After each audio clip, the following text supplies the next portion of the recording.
नमस्कार दोस्तों, देव education and news channel में आपका स्वागत है।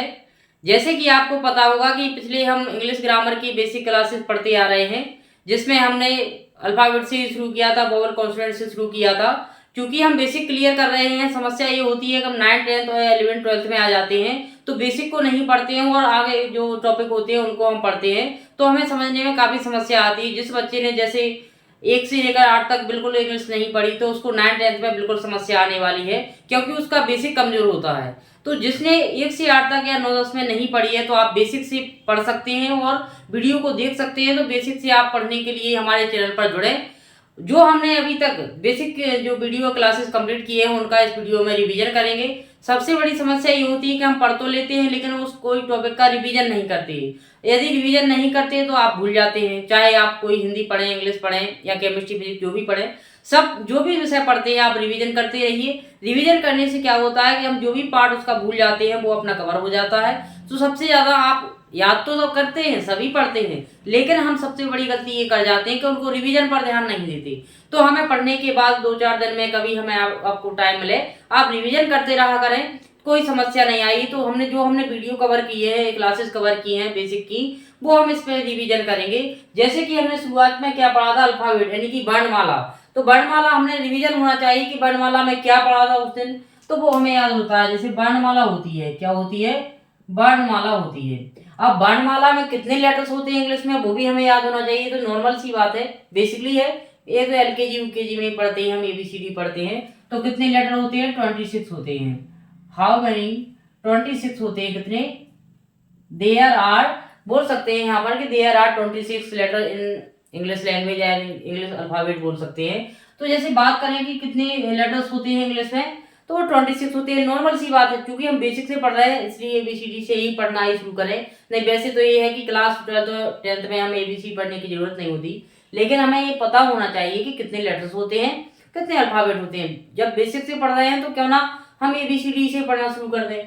अब इसके अंतर्गत हम वोवेल पढ़ते हैं। वोवेल अपने कितने होते हैं, 5 होते हैं। A E I O U, ये कितने होते हैं इंग्लिश भाषा में, कितने होते हैं, there are 5 vowels in English alphabet. यानी अंग्रेजी भाषा में कितने होते हैं, 5 वोवेल होते हैं, यानी 5 स्वर होते हैं। अब एक बात करें कि कॉन्सोनेंट कितने होंगे, तो कॉन्सोनेंट में हमें याद रखना है कि 5 वोवेल को छोड़ देंगे तो अपने कॉन्सोनेंट शेष बचे रहेंगे, यानी 21 अपने कॉन्सोनेंट हो जाएंगे इंग्लिश में। तो हमें याद रखना है इन 5 स्वर को छोड़कर अपने कितने हो जाएंगे व्यंजन इंग्लिश में, 21 हो जाएंगे। कितने हो जाएंगे, 21 हो जाएंगे। तो ये बेसिक है, क्योंकि हमें याद रखना है कि वोवल कॉन्सोनेंट थोड़ी एग्जाम में आना है, ये इसकी रेपिटेशन नहीं आनी है, लेकिन हमें विशेष ध्यान रखना है इसके जो आगे आने वाले टॉपिक में काम आएगा। जैसे अपनी आर्टिकल भी उसमें भी हेल्प करता है और भी समस्या नहीं आती है, तो हमें इनको भी पढ़ के रखना है। अब वर्ड, वर्ड क्या होता है, शब्द। वर्ड क्या होता है, शब्द होता है। जैसे कहें कि कई लेटर पर मिल जाते हैं, कई लेटर यानी अक्षर मिल जाते हैं, वो एक ग्रुप बना लेते हैं। उस ग्रुप को हम क्या नाम देते हैं, वर्ड देते हैं। जैसे बात करें कि बुक, तो इसमें ये क्या है, 4 लेटर का एक ग्रुप हो गया। और एक बात और, मीनिंगफुल भी होना चाहिए। मतलब कैसा होना चाहिए, अर्थपूर्ण होना चाहिए। कैसा होना चाहिए, अर्थपूर्ण। ऐसे तो हम बुक को ऐसे भी लिख सकते हैं, लो, ये भी तो एक ग्रुप हो गया, लेकिन ये मीनिंगफुल ग्रुप नहीं है। ये मीनिंगफुल ग्रुप नहीं है, ये मीनिंगफुल ग्रुप नहीं है, तो क्या है, अर्थहीन है। इसको हम कहते हैं वर्ड कहते हैं, जिसमें अर्थपूर्ण समूह को हम वर्ड कहते हैं। आगे आता है सेंटेंस, या फिर हम सब्जेक्ट पीरियड के बारे में बात करें कि सब्जेक्ट क्या होता है और प्रेडिकेट क्या होता है। जब कोई सेंटेंस हम लिखते हैं जिसके बारे में हम बात करते हैं वो सब्जेक्ट होता है, और यदि हम सब्जेक्ट के बारे में ही बात करें तो वो अपना प्रेडिकेट होता है। ऐसे हमें याद रखना है, यानी कि ये इसमें था कि सब्जेक्ट, उद्देश्य और विधेय क्या होते हैं। अब सेंटेंस क्या होता है, तो सेंटेंस क्या होता है, ग्रुप ऑफ वर्ड्स होता है। ग्रुप ऑफ वर्ड्स, यानी कि हमने वर्ड्स में क्या पढ़ा था, लेटर ऑफ ग्रुप्स यानी अल्फाबेट कह सकते हैं, और ग्रुप ऑफ वर्ड यानी शब्दों का जो अर्थपूर्ण समूह होता है, मीनिंगफुल जो सेंटेंस कहलाता है। यानी अर्थपूर्ण समूह हो किसका, अर्थपूर्ण समूह किसका हो, वर्ड का हो, उसे हम सेंटेंस कहते हैं। और एक वीडियो में हमने ये भी कवर किया था कि पार्ट ऑफ स्पीच क्या होते हैं। तो पार्ट ऑफ स्पीच आपको सबको पता होगा कि नाउन होता है, प्रोनाउन होता है, वर्ब, एडवर्ब, ये सब क्या है, पार्ट ऑफ स्पीच होते हैं, जो 8 प्रकार के होते हैं। इनके अंतर्गत ही हम डिटेल से पढ़ते जाते हैं तो ग्रामर का विस्तार रूप उत्पन्न हो जाता है। तो इसमें पार्ट ऑफ स्पीच में पढ़ा था, जैसे हमने नाउन पढ़ा, आपने पढ़ा होगा पिछली क्लासों में, प्रोनाउन पढ़ा, वर्ब पढ़ा, एडवर्ब पढ़ा, तो ये हमने सब पढ़ा है। अब नाउन एंड नाउन के प्रकार भी पढ़े थे हमने, proper noun, correct noun, common noun, material, और हमने एब्स्ट्रैक्ट नाउन भी पढ़ा था। तो ये हमें आप डिटेल से पढ़ने के लिए आप हमारे वीडियो देख सकते हैं। ये तो अपना शॉर्ट रिवीजन है, क्योंकि हमने 15 जो पार्ट कर लिए हैं उनका हमें एक बार लाइन पर लाना जरूरी था कि हम माइंड सेट हो रहे, कि हमारा माइंड सेट हो जाए कि हमने कौन कौन सी टॉपिक पढ़ चुके हैं, कौन कौन से हमें पढ़ना है आगे।